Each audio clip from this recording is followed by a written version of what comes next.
limamin siyasar. Ranar Alhamis 23 ga watan Yuli shekara ta 2026 rana ce da Ahmad zai karbi bakoncin mai girma gwamnan jihar Ekiti His Excellency Bayodun Abayomi Oyebanji kuma zai kaddamar da ayyuka guda biyu. Akwai bikin yaya ɗaruruwan dakarun Sokoto Marshal Horon Ahmadu kai da ganin taken su kaga waɗanda gwamna ya ba horo da za su nuna cewa su mazaje ne da ƙwarewa. Kuma gwamnan na Ekiti zai yi hidimar da karfe 10 na safe. Daga nan kuma zai wuce ya kaddamar da hanyar gidan Fulani a ƙaramar hukumar mulkin Wamako. Zubin kwalta da karfe 11 na safe in Allah ya kai mu. Aikin mutum shi bar sha mai kai wansa hoke ranar Juma'a 24 ga watan Yuli shekara ta 2026 za mu yi alwala mu bi gwamnati zuwa buɗe masallacin Juma'a na Shuni a ƙaramar hukumar mulkin Dangi Shuni da karfe 12 na rana. Wanda zai buɗe masallacin Juma'ar na Shuni shine wani kusa a gwamnatin tarayya kuma tsohon mataimakin gwamnan jihar Sokoto kana wani babban kwamishina a hukumar ƙididdigar jama'a ta Najeriya wato NPC His Excellency Chiso Abdullahi Dattijo. Ina shugabannin ƙananan hukumin Wamako da Tangaza, Binji, Dangi Shuni, Tureta da Silame da ku da 'yan takara da jigogin siyasa. Kaka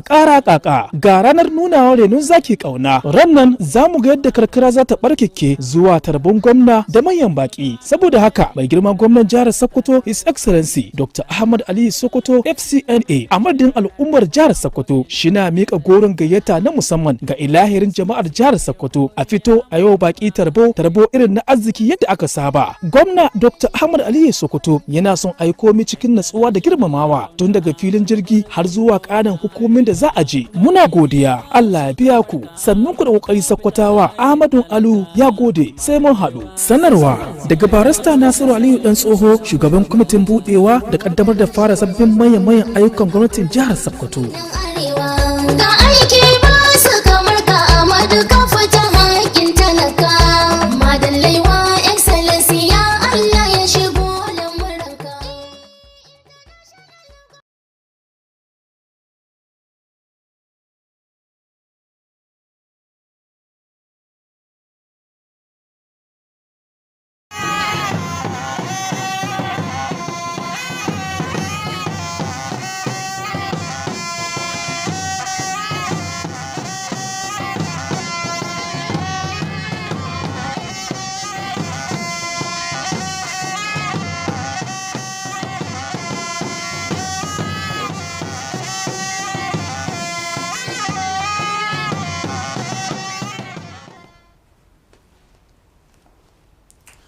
Sokoto State House of Assembly calls for the reconstruction of roads and drainage systems at the old Airport 500 housing estate. Senator Aliyu Magatakarda Wamoko commences the distribution of learning materials to female boarding school students from security-affected communities across Sokoto State.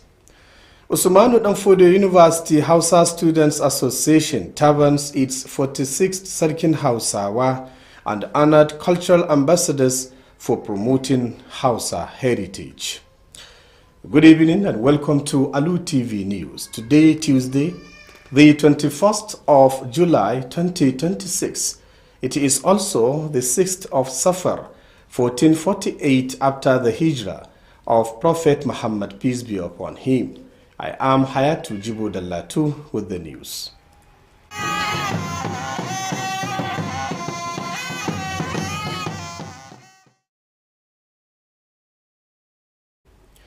The Sokoto State House of Assembly has called on the state government to reconstruct the road network and drainage system at the old Airport 500 housing estate located within Sokoto South and Wamoko local government areas.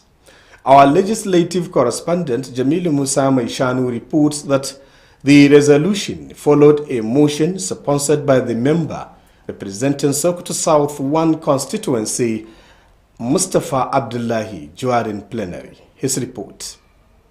Leading the debate, Honorable Mustafa Abdullahi said the roads and drainage facilities in the estate were constructed many years ago but have deteriorated due to the lack of rehabilitation. He explained that the poor condition of the infrastructure has resulted in persistent flooding and extensive damage to the roads, particularly during the rainy season, making movement difficult to residents and other road users. The lawmaker noted that Reconstructing the road network and providing effective drainage system will help mitigate flooding, reduce road accidents, improve access to schools, healthcare facilities and markets, as well as stimulate socio-economic activities within the state and neighboring community. So most of the residents of those areas are predominantly civil servants and the business personnel. So as they complain to me, that I think that is and the members of this honorable house, about 10 members are residing in that community. I made mention our deputy speaker, Honorable Randa, Honorable Rabba, Honorable Kabir, Honorable Shamsu, and so many of them. Contributing to the debate, several lawmakers supported the motion, emphasizing the need for the government to urgently rehabilitate the roads in order to improve transportation and enhance the living condition of the residents. Delivering the House resolution, the Speaker, Honorable Tukur Balabo Denga, called on the Sokoto State government to give urgent attention to the reconstruction and rehabilitation of the roads and drainage system at the Old Airport 500 housing estates, considering their importance to the affected communities. From the Sokoto State House of Assembly, Jamilu Musa Mashanu, Alu TV News. The Sokoto State Ministry of Lands, Housing, Survey and Town Planning has warned political parties against pasting campaign posters on public infrastructure and government properties. According to a statement signed by the Ministry's Public Relations Officer, Mukhtar Dodoia, the Commissioner, Barrister Nasser Aliyu Dansoho, said the Ministry will not tolerate the defacement of public facilities through the indiscriminate pasting of campaign posters. He urged political parties and their supporters to avoid placing posters on roundabouts, street light poles, government buildings, bridges and other public infrastructure. The Commissioner also reminded political parties, organizations and individuals that approval must be obtained from the Ministry before erecting any billboard within Sokoto State. Barrister Dansoho called on residents to support the government's effort to protect public infrastructure, maintain a clean environment and comply with urban planning regulations. Continuing his support for education in Sokoto State, the Senator representing Sokoto North Senatorial District, Senator Aliyu Magatakar Dawamoku, has commenced the distribution of learning materials to female boarding school students from communities affected by security challenges to encourage them to pursue their education without interruption. Our correspondent Nazir Al-Hajjasani reports that students from many secondary schools across the state expressed appreciation for the intervention, describing it as timely and motivating. His report. For over decades of public service, Senator Aliyu Magatakar Dawamoku has sustained various educational support programs ranging from primary and secondary education to tertiary institutions, including local and international scholarship opportunities for students from disadvantaged families. In the latest intervention, the senator donated school bags and textbooks to some selected female boarding school students from Sabon Birni, Ilela, Kwari, Tambuwal, Dengishuni and Sokoto South local government areas. The initiative is aimed at easing the financial burden on families while promoting access to quality education for girls. The distribution exercise was coordinated by officials of the Sokoto North Senatorial District Office, including Special Assistant on Youth and Student Matters Suleiman Tajuddin Mahmoud, who is also the State APC Youth Leader, and the Executive Secretary Arabic and Islamic Education Board, Ahmed Baba Altine, who emphasized transparency, accountability and fairness throughout the exercise. The beneficiary school included Hafsat Ahmad Bello Arabic Secondary School, Modibu Adama Gamangal Secondary School, Gamangal Secondary School Ilela, Gamangal College for Islamic Sciences Shuni, Gamande Commercial Secondary School Tambol, and Gamangal Secondary School Sabumbirni, among others. School principals represented by Amina Musa Yusuf commended Senator Wamako for the intervention, noting that the learning materials will enhance students' academic performance and encourage them to remain focused on their studies. We hope this thing will continue next time because the students were highly happy, even with the staff and the principals of the school.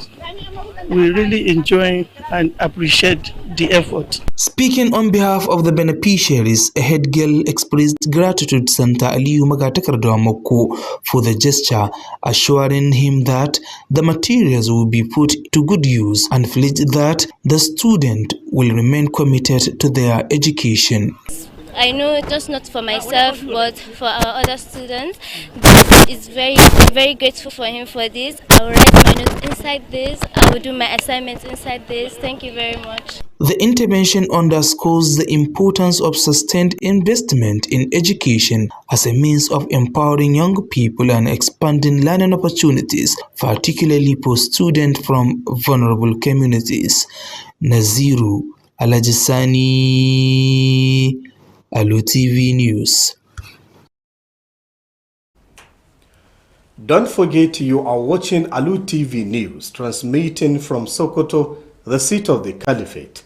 You can also watch us on our social media handles at Alu TV on YouTube, while on our Facebook page you can view us at Alu TV News. You can also download our mobile application on the Play Store by searching Alu TV and watch our previous programs or watch us live while the program is running. The news now continues. The committee overseeing the distribution of free fertilizer donated by the Sokoto State Government in Binji local government area has pledged to strictly comply with Governor Ahmed Aliyu's directives to ensure a transparent, fair and orderly distribution process.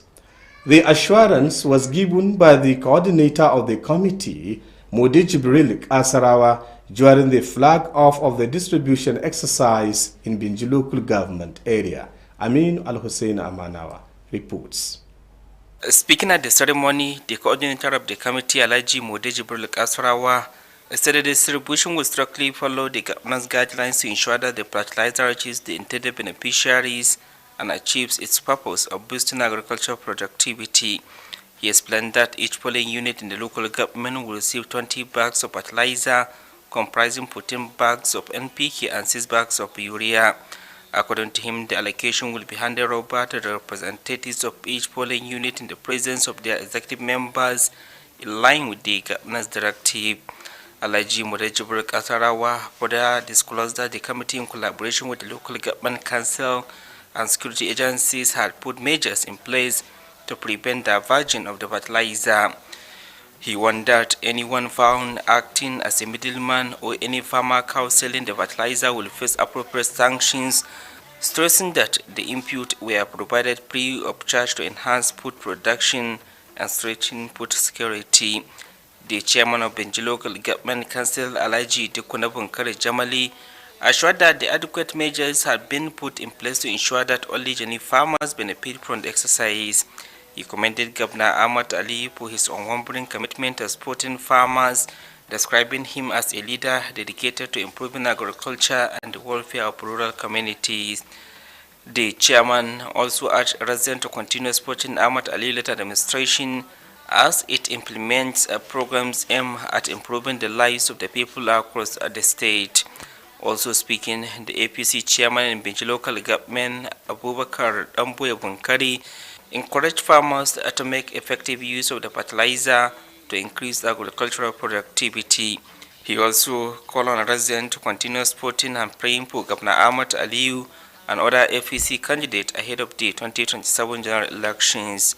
Aminu Al-Hussein Amanawa reporting for Alu TV News.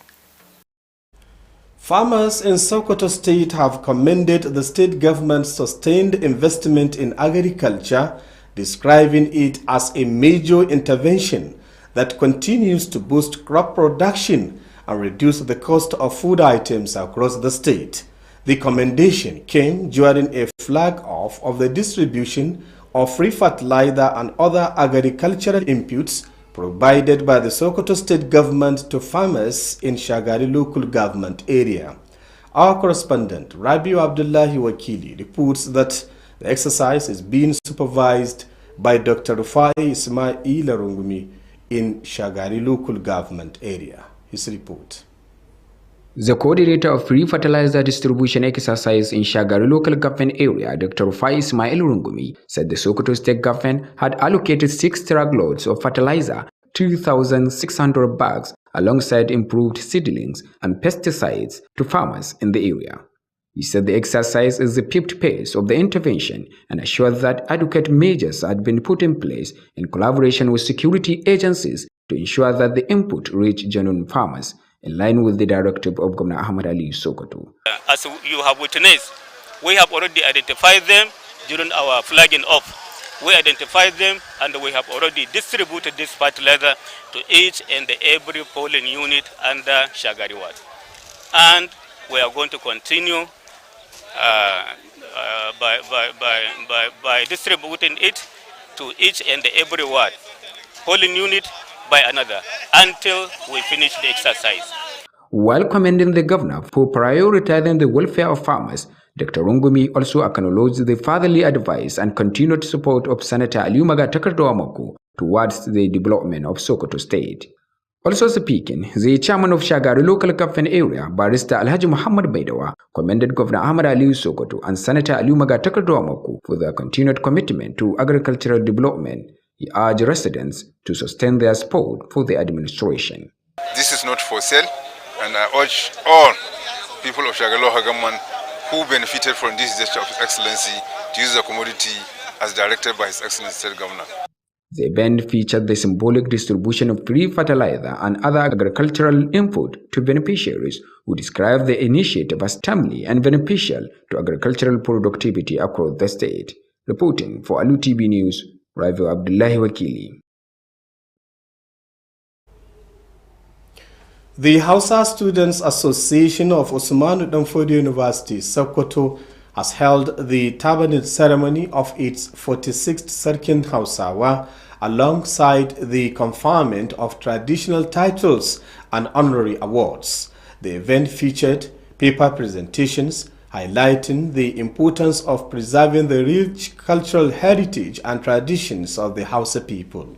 Among those honored with special awards was the General Manager Alu TV Nigeria, Bashar Abubakar, in recognition of his outstanding contributions to the promotion and preservation of Hausa culture and traditions. Amina Hassan Gumi reports.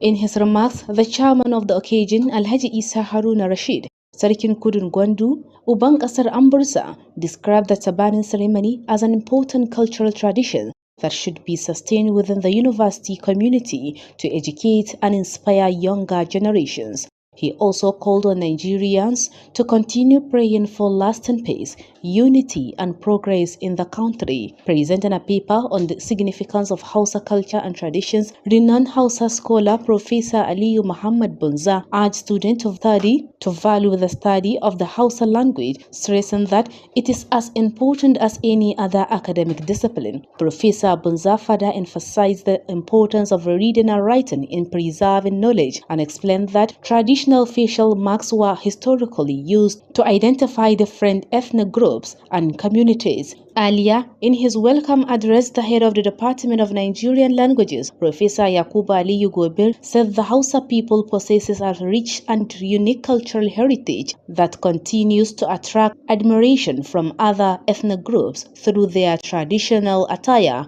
cuisine, costume, and values. Alhaji Ali Yusida Tahiru described the Hausa people as hospitable and peace-loving, noting that their culture promotes unity, mutual respect, and strong family and community relationships. One of the honorary award recipients, the general manager, in separate interviews, some participants emphasized the need to revive and preserve Hausa cultural values and traditions that are gradually fading due to modernization. One of the honorary award recipients, the general manager of Alu TV Nigeria, Alhaji Bashir Abubakar, described Hausa culture as a rich heritage that should never be neglected. That is why we have to be proud of our culture and tradition. Therefore, as student of Nigerian languages of the Osman Nafodi University, Sokoto, and one time Sarikin Hausa of this great university, it is always very important, very imperative for us to always continue to support the commitment of this great institution, particularly this department. Therefore, it's very important for us to attend to preserve our culture as Hausa people, for other culture to see how we preserve and how we showcase our culture. Therefore, it is our tradition, it is our culture, and it is our pride. It's very unfortunate. Things are happening. Foreign culture is coming into our mix. So we have to stand up. Nobody will protect our culture. We are done to protect it. We are done to preserve it. Therefore, my call for Hausa people, for Nigerian people, we should maintain and preserve our culture. Alhaji Bashar further called on the younger generations to preserve and promote the cultural values inherited from their forefathers, stressing that safeguarding the Hausa cultural heritage is a collective responsibility. As part of the activities, Malem Bello Shehu Alkanchi entertained the audience with traditional songs carrying messages on the need to address insecurity and promote peace. The ceremony also featured cultural performances by Hausa artists who showcased the beauty of Hausa traditions through music and dance. The highlight of the event was the tabaning of Machido Abubakar as the 46th Sarkin Hausawa. Alhaji Ahmad Omar S. Fada was also taban as Baradan Masarautar Hausa, while Alhaji Mukhtar Muhammad Maisa'a was tabaned as Toraki. Amina Hassan Gumi reporting for Alu TV News. With that report from Amina Hassan Gumi, we conclude our news for today. But before we go, the main points. We reported to you that the Sokoto State House of Assembly has called on the state government to reconstruct roads and drainage systems at the old airport 500 housing estate. We also brought you that Senator Aliyu Magatakar Dawamoko has commenced the distribution of learning materials to female boarding school students from security-affected communities across Sokoto State. We also told you that the Hausa Students Association of Osman Danfodio University, Sokoto, has tabbed its 46th Sarkin Hausawa and honored cultural ambassadors for promoting Hausa heritage. That's all we have for you today. On behalf of the news editor and production team, Bashir Abubakar, I am Hayatu Jibudallatu saying goodbye.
Za ku ji cewar Majalisar Dokokin Jihar Sokoto ta kira da a sake samar da tituna da kuma magudanan ruwa a gidaje 500 na unguwar Old Airport da ke birnin Sokoto. Sanata Aliyu Magatakardawa Mako ya so rarraba kayayyakin karatu ga makarantun nan kwana na 'ya'ya mata waɗanda suka fito daga cikin al'ummomin da ƙalubalen tsaro ya ritsa da su a sassan jihar Sokoto. Ƙungiyar ɗalibai masu nazarin harshen Hausa ta Jami'ar Usman Danfodiyo da ke jihar Sokoto ta gudanar da bikin naɗin sarkin Hausawa karo na 46 tare da karrama wasu daga cikin jakadun da suka taimaka wajen bunƙasa al'adun Hausa. Assalamu alaikum jama'a, barka da wannan lokaci, barka da kasancewa da fassarar labaran Alu TV. A yau muna talata 21 ga watan Yulin shekara ta 2026 wanda ya muwafaka da 6 ga watan Safar shekara 1448 bayan hijirar fiye halitta Nabi Muhammad sallallahu alaihi wasallam daga Makka zuwa Madina. Sunana Nafisa Kabiru Muhammad dauke da fassarar labaran.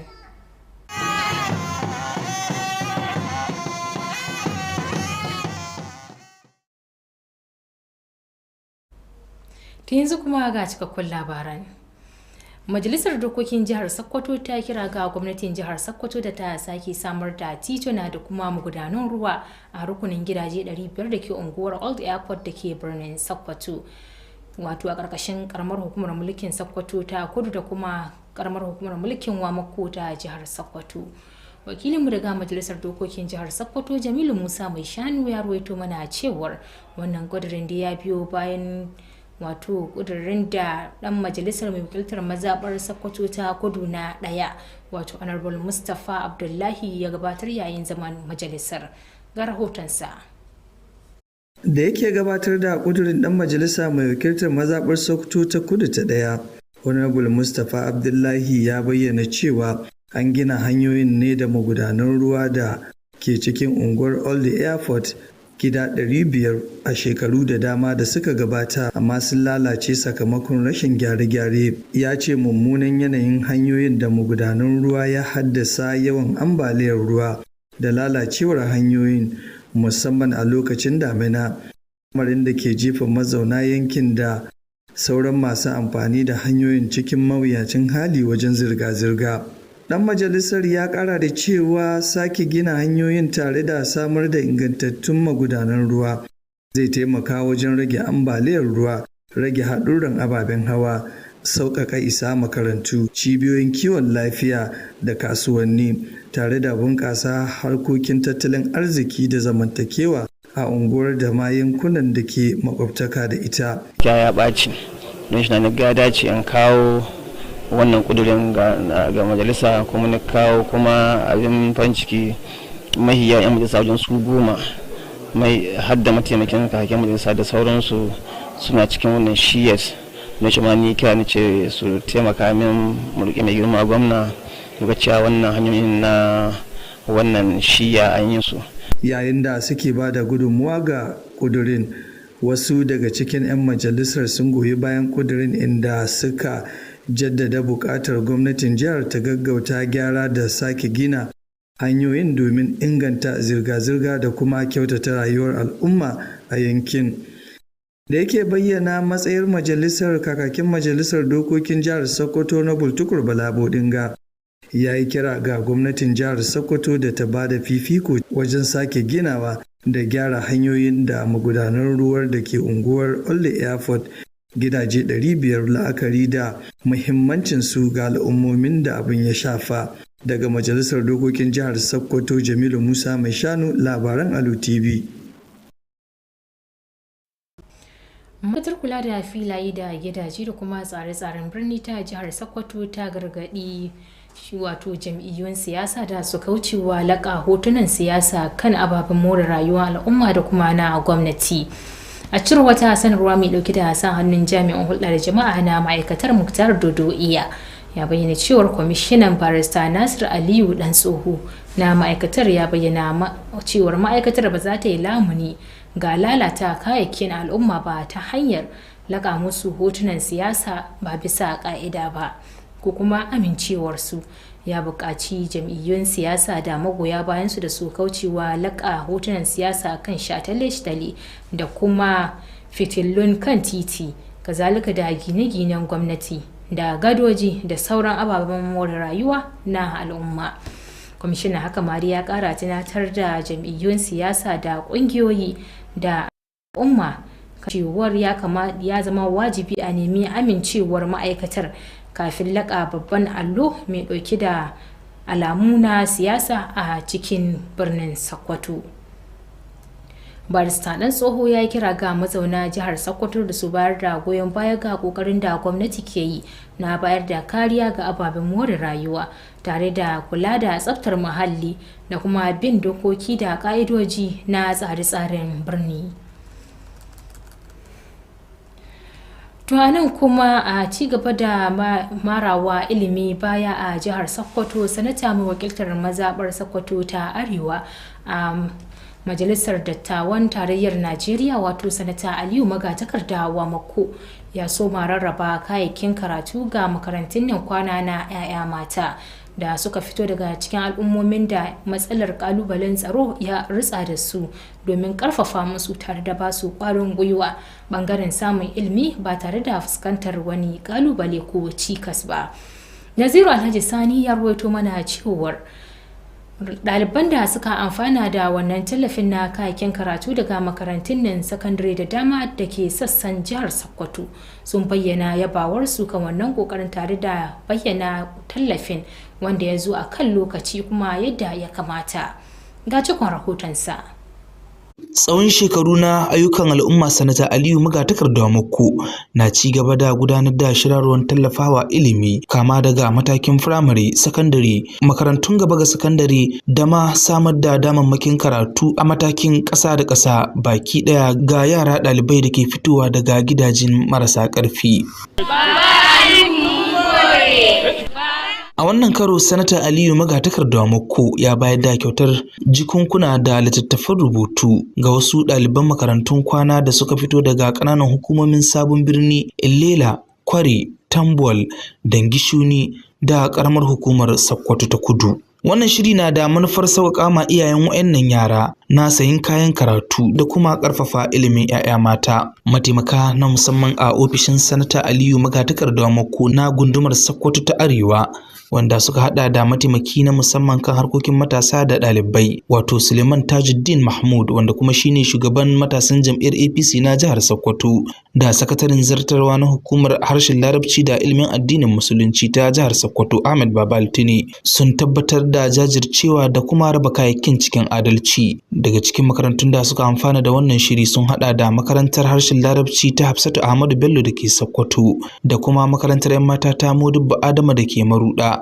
kazalika da makarantar sakandaren 'yan mata da ke garin Ilela, da haɗi da kwalejin 'yan mata ta kimiyya da ke Dangishuni, da kuma makarantar gwamnati commercial da ke Tambol, haɗi da makarantar 'yan mata ta gwamnati da ke garin Sabon Birni.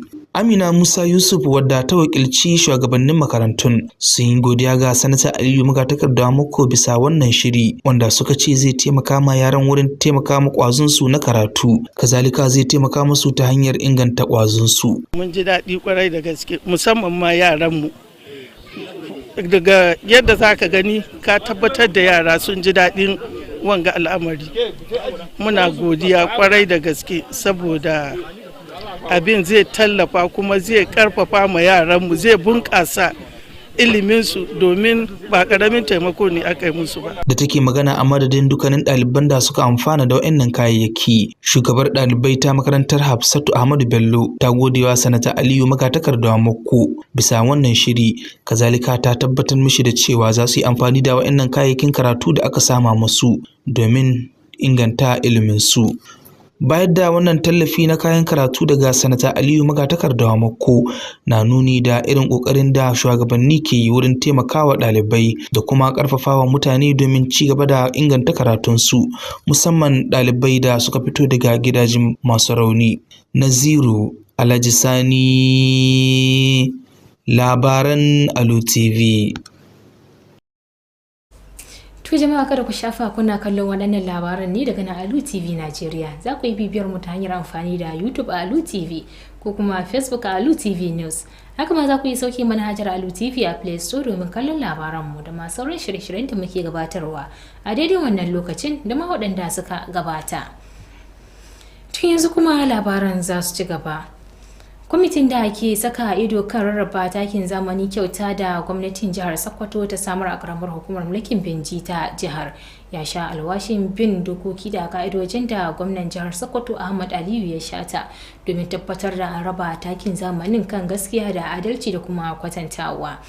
Wannan tabbacin da yana fitowa ne daga jami'in yanki na kwamitin wato Alhaji Mode Jibril Kasarawa yayin kaddamar da rarraba takin zamani a karamar hukumar mulkin ta Binji. Ga rahoton Aminu Alhussein Amanawa. Da yake magantawa yayin kaddamar da harfan takin, shugaban kwamitin na karamar hukumar Alhaji Mode Jibril Kasarawa ya bayyana cewa za su kasance masu bin dokoki da ka'idojin da gwamna Dr. Ahmad Aliyu ya gindaya na ganin cewa dukkanin waɗanda aka samar da takin domin su sun amfana domin bunƙasar da sha'anin noma. Girma gwamna ya ba mu ka'idodi kuma ya danka mana amana, kuma za mu yi wani da wannan ka'idodi mu raba takin nan domin shi kai inda aka son shi kai. A cewar sa kowace rumfa daga karamar hukumar za ta samu kimanin buhu 20 na takin zamani da ya haɗa da buhu 17 na takin NPK sai kuma buhu 6 na takin yuriya. Alhaji Mure Jibril Kasarawa ya bayyana cewa kwamitin haɗin gwiwa da majalisar karamar hukuma da ma jami'an tsaro dukkaninsu sun ɗauki ƙwararren matakan da suka dace na ganin cewa ba a karkatar da takin zamani ga manufar da aka samar da shi tun da farko domin ta ba. Shugabannin karamar hukumar mulkin Banji Alhaji Dukku na Bankar Jamali ya bayar da tabbacin cewa sun ɗauki ƙwararren dukkanin matakan da suka dace na ganin cewa manoman karamar hukumar sun amfana da wannan takin, da mai godewa namijin kokarin gwamna Ahmad Aliyu na tallafawa manoma da ma irin jajircewa sa na bunƙasa jin daɗin al'ummar yankunan karkara. Kayan ba sai ga manomi domin a sa ga yabanya ya Allah shinkafa ko gero, amma bai ba su a don sai suwa. Shi ma nasa bangaren shugaban jam'iyyar APC na karamar mulkin ta Binji Abubakar Dambuya Bunkari ya karfafi manoma da cewa su amfani da takin ta yadda ya dace domin bunƙasa samar da harkokin noma a yankunan. Haka ma ya buƙaci al'ummar wannan yankin da su ci gaba da goyon baya da addu'o'in ganin cewa gwamnan jihar Sokoto da ma 'yan takarar jam'iyyar APC sun samu nasara a dukkanin zaɓukan da ke tafe na shekarar ta 2027. Ƙarshen rahoton kenan. Aminu Alhussein Amanawa, labarun Alu TV. Manoma a jihar Sokoto sun yaba wa gwamnatin jihar Sokoto kan kokarin dorewa da saka jari a bangaren ayyukan gona, abinda suka bayyana a matsayin babban abin da ya taimaka ga ci gaba da noman amfanin gona da kuma rage hauhawar farashin kayayyakin abinci a sassan jihar Sokoto. Na zuwa yayin kaddamar da rarraba takin zamani kyauta ga manoma da sauran kayayyakin noma waɗanda gwamnatin jihar Sokoto ta samar ga manoma a ƙaramar hukumar mulkin Shagari ta jihar Sokoto. Rabiu Abdullahi wakili ya rawaito mana cewar an dai gudanar da aikin rarraba takin zamanin ne ƙarƙashin da kuma duddubawa da Dr. Rufai Ismail Rungumi a ƙaramar hukumar mulkin ta Shagari. Rahoton nasa. Jami'in yanki na rabun takin a karamar hukumar Shagari, Dr. Rufai Ismail Rungumi, ya bayyana cewa gwamnatin jihar Sokoto ta ware manyan motoci 6 na taki wayanda ke dauki da jimillar buhuwa 3,600 tare da ingantattun iri da magungunan kashe kwari domin rabawa ga manoma a yankin. Ya ce wannan shine karo na 5 da aka raba tallafi a yankin, yana mai tabbatar da cewa an ɗauki matakan da suka dace tare da haɗin gwiwar jami'an tsaro domin tabbatar da cewa kayan sun isa ga hannun manoma na gaskiya kamar yadda gwamna Ahmad Aliyu Sokoto ya umarta. Wannan kalmar hukumar mulki ta Shagari tana da runhuwa bayan runhuwa har 148. Kamar yadda kuka gani yanzu mun riga mun kammala bayar da wannan taki ga dukkanin runhuna na mazaɓar Shagari, suna da wajen runhuwa 22. To kuma haka za mu bi mazaɓa zuwa mazaɓa, runhuwa zuwa runhuwa har mu kammala wannan aiki. Mun aminta bisa ga cewa a bayar da wannan taki jika 15 ga kowace runhuwa. Dr. Rungumi ya kuma yaba wa gwamnan bisa baiwa harkar noma muhimmanci tare da jinjina wa shawarwari da goyon bayan sanata Aliyu Magatakardawa Mako wajen bunƙasa jihar Sokoto. Shi ma da yake jawabi shugaban karamar hukumar Shagari barista Alhaji Muhammad Maidawa ya yaba wa gwamna Ahmad Aliyu Sokoto da sanata Aliyu Magatakardawa Mako bisa ci gaba da nuna jajircewa wajen bunƙasa harkar noma, ya kuma buƙaci al'umma da su ci gaba da baiwa gwamnatin goyon baya. Taron ya haɗa da rabon takin kyauta da sauran kayayyakin aikin noma ga waɗanda suka ci gajiyar shirin, inda suka bayyana matakin a matsayin wanda ya zo a kan lokaci kuma zai taimaka wajen ƙara yawan amfanin gona a faɗin jihar ta Sokoto. Wallahi mun farci ƙwarin da gaske, kuma wanga abin da kuka kama da mai girma gwamnati muna mun ji daɗi kuma mun gode, kuma ubangiji Allah saka mishi da alheri, Allah ya ƙara taimako ne riko, ubangiji Allah ya ƙara kare su da kalaci. Ubangiji Allah shi ba mu nasarar abin da muka bi ana alheri. Ƙarshen wannan rahoton kenan, Rabiu Abdullahi Wakili.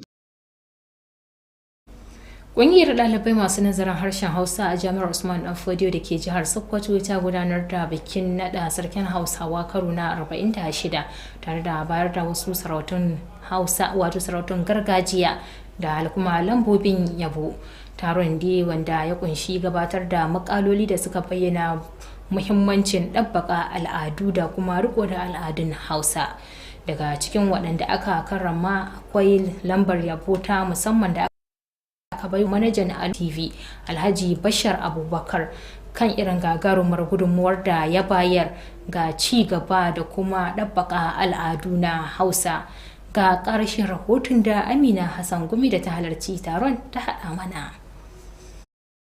Jawabinsa, shugaban taron Alhaji Isa Haruna Rashid, sarkin Kudun Gwandu kuma uban kasar Ambarsa, ya bayyana bikin naɗin sarautar a matsayin wata muhimmiyar al'ada da ya kamata a ci gaba da bunƙasa ta a cikin jami'a domin ilmantarwa da kuma zaburar da matasa su girmama al'adunsu. Haka kuma ya yi kira ga 'yan Najeriya da su ci gaba da addu'ar samun zaman lafiya, haɗin kai da ci gaban ƙasa. Yayin gabatar da takardarsa kan muhimmancin al'adu da al'adun Hausawa, fitaccen masanin harshen Hausa Farfesa Aliyu Muhammad Bunza ya buƙaci ɗalibai da su ba karatun harshen Hausa muhimmancin da ya dace. Farfesa Bunza ya kuma yi bayanin cewa karatu da rubutu su ne ginshiƙin adana ilimi. Ya bayyana cewa a da ana amfani da zane-zanen fuska wajen bambance ƙabilu da al'ummomi daban-daban. Tun da farko a jawabinsa na maraba, shugaban sashen nazarin harsunan Najeriya na Jami'ar Usmanu Danfodiyo Sokoto, Farfesa Yakubu Aliyu Gobir, ya ce Hausawa na da ɗimbin al'adu masu armashi da suka bambanta su, waɗanda har yanzu suke jan hankalin sauran ƙabilu ta fuskar sutura, abinci, ɗabi'u da kyawawan halaye. Shi ma da yake nasa jawabin, Alhaji Aliyu Sida Attahiru ya bayyana Hausawa a matsayin al'umma masu karamci da son zaman lafiya, inda ya ce al'adunsu suna ƙarfafa haɗin kai, mutunta juna da kyakkyawar mu'amala tsakanin iyalai da al'umma. A yayin zantawa da manema labarai, wasu daga cikin mahalarta taron sun jaddada buƙatar farfaɗo da kare al'adu da ɗabi'un Hausawa da ke ci gaba da dasashewa sakamakon sauye-sauyen zamani. Ɗaya daga cikin waɗanda aka karrama da lambar yabo ta girmamawa babban manajan gidan talabijin na Alu, Alhaji Bashar Abubakar, ya bayyana al'adun Hausawa a matsayin gado mai daraja wanda bai kamata a yi watsi da shi ba. Alhaji Bashar ya kuma kira ga matasa da su tashi tsaye tare da bunƙasa kyawawan al'adu da suka gada daga iyaye da kakanninsu, inda ya jaddada cewa kare al'adun Hausawa nauyi ne da ya rataya a wuyan mun aro al'adun da ba namu ba. Idan mutum zai je Amerika sai ga ya tsuki ya sa zazzaro, wai shi ma zama ba Ameriki. Abinda ko kamata ka tayar da tuwahinka na gargajiya. Tura suna ganin sha'awar tuwahin. Shi yasa idan suka tone sai su ce su ba su tuwahin mu sa domin su sade da mu. Saboda haka akwai bacin rai kwarai da gaske da bakin ciki irin yadda muke aro wasu al'adu na waɗansu mutane da ba namu ba domin mu sade da su. Kuma suna mana dariya don mu ko shiga irin tasu. Amma da za mu ci gaba da kiyaye al'adunmu, to ina ga za a ci gaba da karrama mu, za a ci gaba da martaba mu, kuma za a ci gaba da jin tsoron mu saboda mu rike al'adun. Ban tsammanin ina cikin waɗanda za a ba wannan karrama. Shi yasa ban ko shiryo ba. Ni taho a matsayin wanda aka gaita, a matsayina na tsohon sarki na wannan jami'ar, a matsayina na ɗalibin wannan makarantar, a matsayina na ɗalibin wannan tsangayar ta nazarin harsunan Najeriya, sai nika ci an ambata sunana cikin waɗanda za a baiwa a karramawa. Na ji daɗi kwarai da gaske, kuma zan ƙara ba da ta gudunmawa ganin cewa an ci gaba da raya wannan harshen namu na wannan jami'ar na wannan tsangayar ta nazarin harsunan Najeriya. Na ji daɗi kwarai da gaske. A shirye-shiryen da suka gudana, Malam Bello Shehu Alkanci ya nishadantar da mahalarta da waƙoƙin gargajiya masu ɗauke da saƙonnin zaman lafiya da kuma buƙatar magance matsalar rashin tsaro. Har ila yau masu rawa da al'adun gargajiyar Hausa sun gabatar da wasanni da raye-raye da suke nuna kyawawan al'adun Hausawa. Babban abin da ya ɗauki hankalin jama'a shine naɗa Macido Abubakar a matsayin sarkin Hausawa na 46. Haka kuma an naɗa Alhaji Ahmad Umar Yasfada a matsayin baradin masarautar Hausa, yayin da aka naɗa Alhaji Muktar Muhammad Mai Sa'a a matsayin Turaki. Amina Hassan Gumi, labaran Alu TV. Tuma da wannan rahoton kuma na Amina muka zo ƙarshen labaran namu. Kafin mu yi sallama da ku ga mamaicin wasu daga muhimman kanun su. Tun da farko kun ji cewa Majalisar Dokoki ta Jihar Sokoto ta yi kira ga gwamnatin Jihar Sokoto da ta sake samar da tituna da kuma magudanan ruwa a rukunin gidaje 500 da ke unguwar Old Airport. Haka ma kun ji cewar Sanata Ali Magatakardawa Mako ya so rarraba kayayyakin karatu ga makarantun nan kwana na 'ya'ya mata waɗanda suka fito daga al'ummomin da matsalar ƙalubalen tsaro ya ritsa da su. Na ƙarshe kun ji cewar ƙungiyar ɗalibai masu nazarin harshen Hausa na Jami'ar Usman Danfodiyo da ke jihar Sokoto sun naɗa yan Hausawa karo na 46 tare da karrama jakadun al'adu da suka taimaka wajen bunƙasa al'adun harshen Hausa. To yanzu ka madadin editan labaran Bashar Abubakar da dukkanin waɗanda suka taimaka domin ganin labaran sun zo muku. Nafisa Kabiru Muhammad na fassara na karanto nake cewa na barku lafiya, ma'assalam.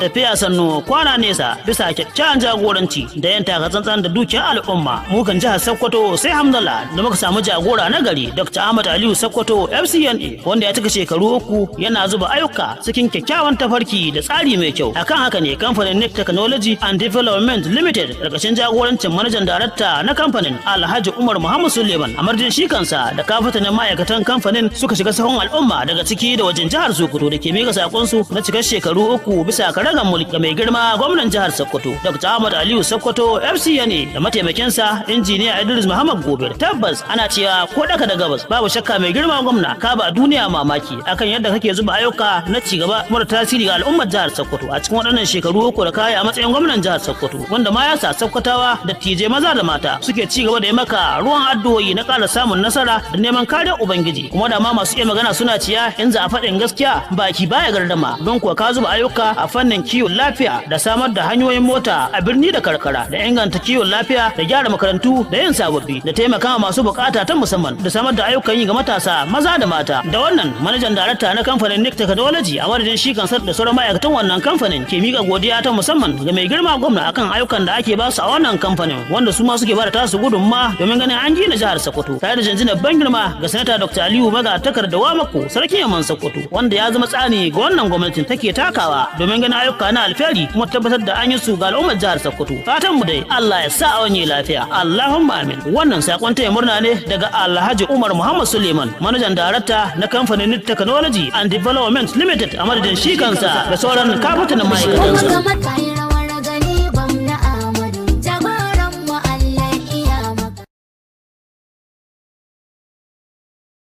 Na taimaka ya Allah ya shigo lamuranka. International gwamna Amadu Gwarzon gwamna Arewa ga aiki ba su kamar ka Amadu ka fita hakin talaka madallaiwa excellency ya Allah ya shigo lamuranka. Yanzu dai Najeriya oga ke haskawa mu adda abin buki kuma muke bukin. Sokoto tana ƙara ɗaukar harami ga mu karo na 9 muna ci gaba da jiran saukar jirage ɗauke da masu faɗa a ji a Najeriya da ke ta dirowa birnin Shehu Danfodiyo domin buɗewa da ƙaddamar da fara aikin shirga-shirgan ayyukan gwamnatin jihar Sokoto ƙarƙashin jagorancin